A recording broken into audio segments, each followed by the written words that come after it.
Hello everyone, I hope you're having a wonderful day. Today, we're going to discover the heartbreaking moment when Lee Thuong returns to her ruined old hut, believing she has lost everything, only for an abandoned baby by the roadside to change her pain into a brand new reason to keep living and fighting. If you enjoy the story, don't forget to subscribe so you won't miss the next videos. Late afternoon light fell softly across the old thatched hut, catching on the torn edges of the roof and the peeling bamboo walls. Lee Thuong stood still in front of it, her fingers tightening around the strap of the small plastic bag she carried.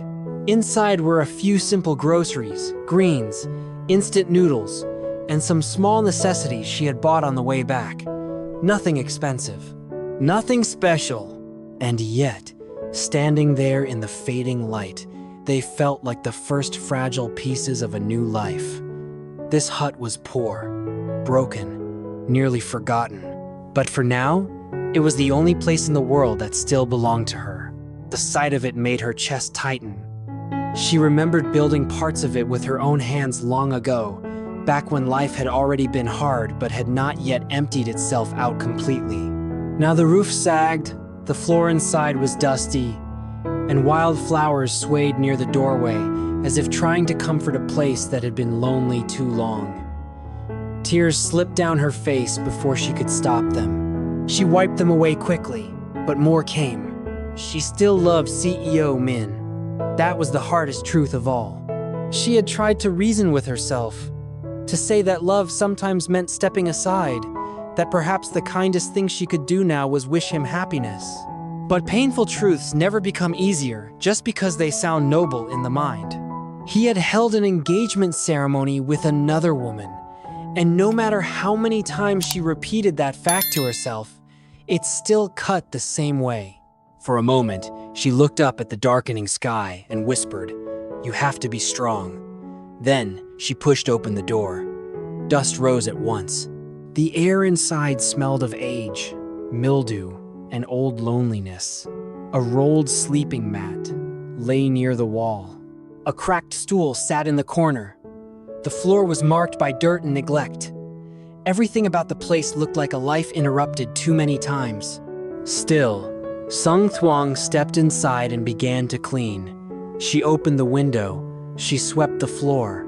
She dragged old, useless things outside. She folded what little fabric could still be saved. Every small action hurt, because each one admitted the same thing. Yes, this is where you are now. Yes, this is the place where you must begin again. By the time night had fully fallen, the hut looked only a little better, but that little difference mattered. One corner was clean enough to sleep in. The lamp still worked after several tries, and its weak yellow light softened the room just enough to make it bearable. Thuong sat beneath that flickering glow with her knees drawn close. At night, loneliness speaks louder. She found herself wondering where Minh was, whether he had eaten, whether he had gone to work, whether he had thought of her at all. She hated herself for still caring so much, but the love would not leave just because it was inconvenient. It stayed there, aching and stubborn, even while she tried to go against her own heart. Then she forced herself to sit straighter.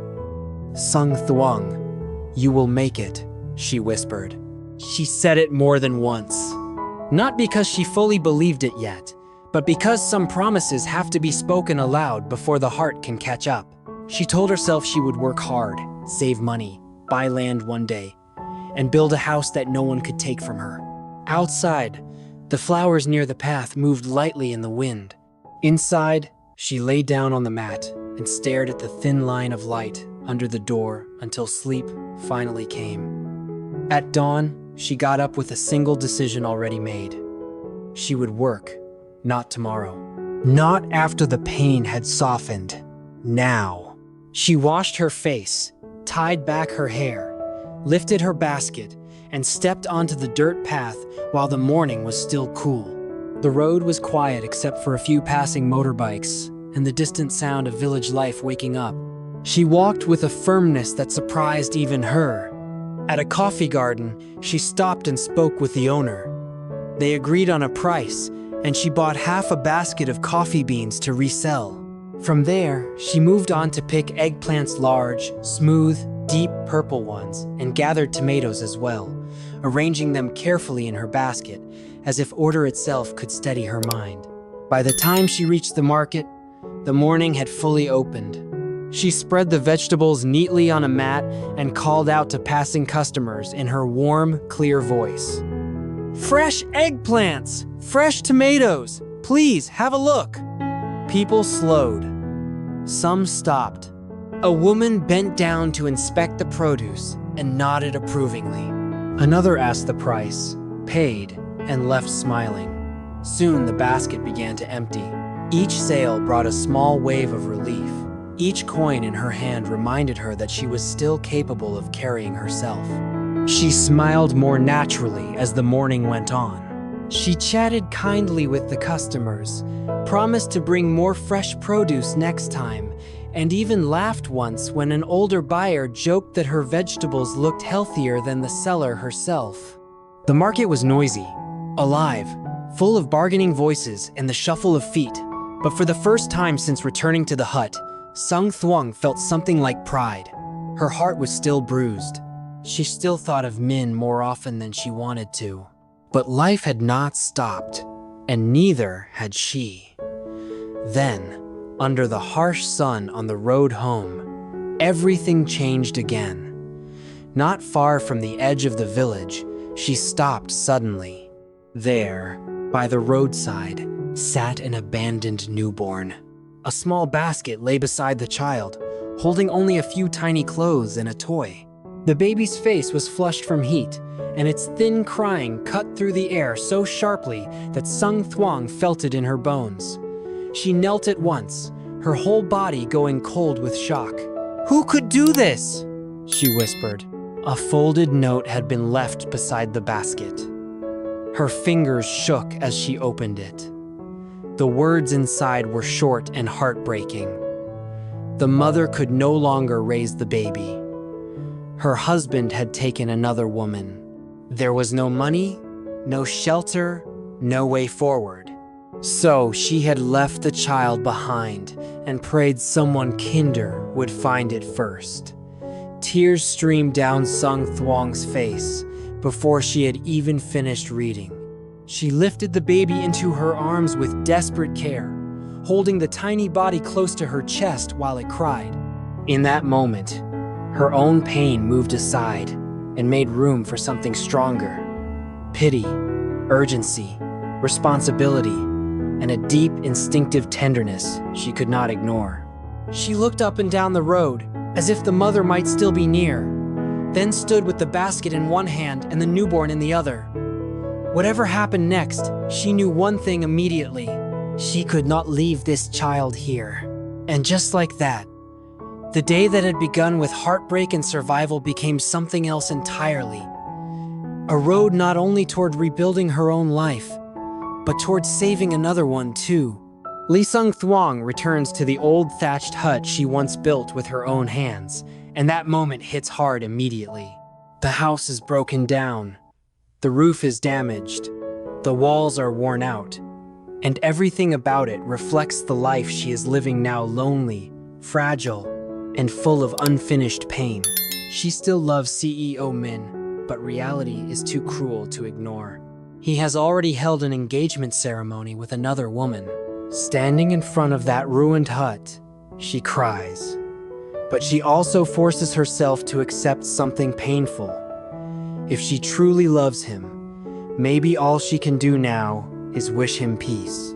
With nowhere else to go, she decides to stay there for the time being.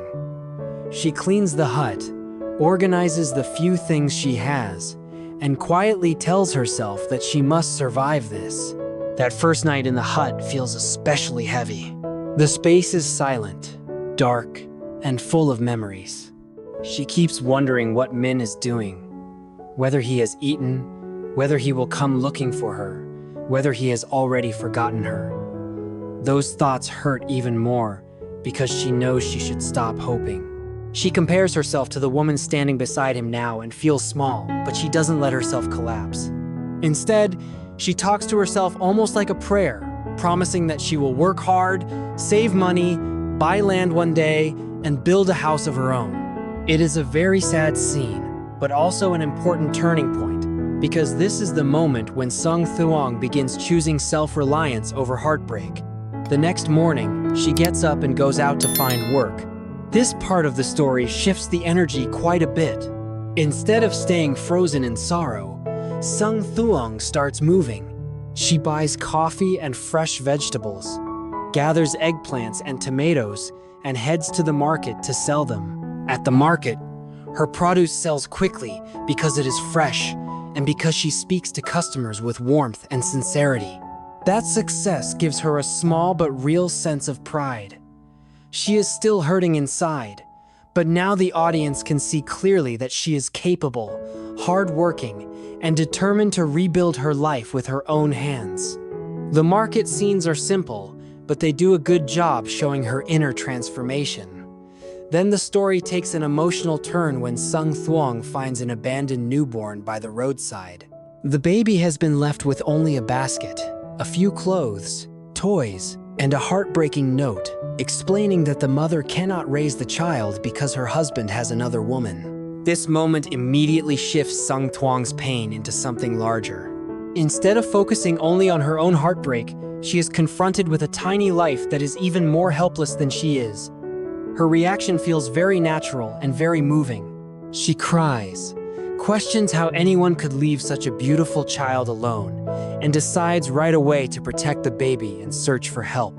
Back at the hut, Sung Thuong buys milk and bread, feeds the child, changes its wet clothes, and gently puts the baby to sleep.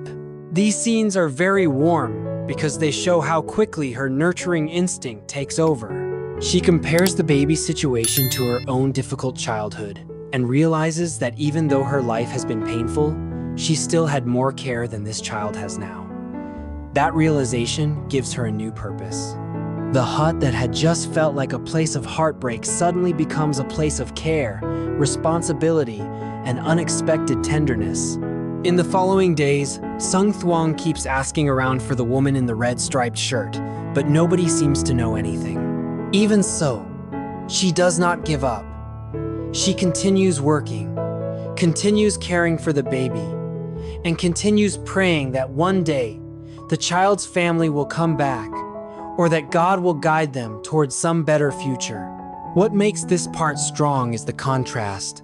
She is still carrying sadness for Minh, but now that sadness is no longer the center of everything, the child gives her something else to live for. Overall, this script works because it turns heartbreak into purpose.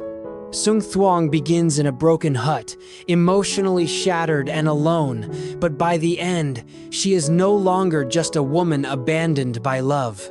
She becomes someone who can still protect, still nurture, still move forward, and still find meaning even in the middle of pain. That makes the story sad, but also deeply hopeful.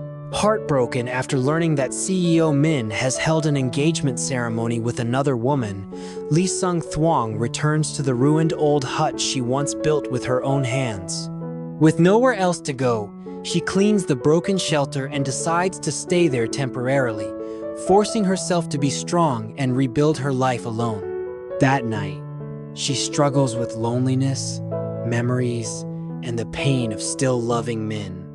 But she vows to work hard, save money, and one day buy land and build a proper home. The next morning, she begins again by buying and selling fresh produce at the market, finding a small sense of pride in her own labor.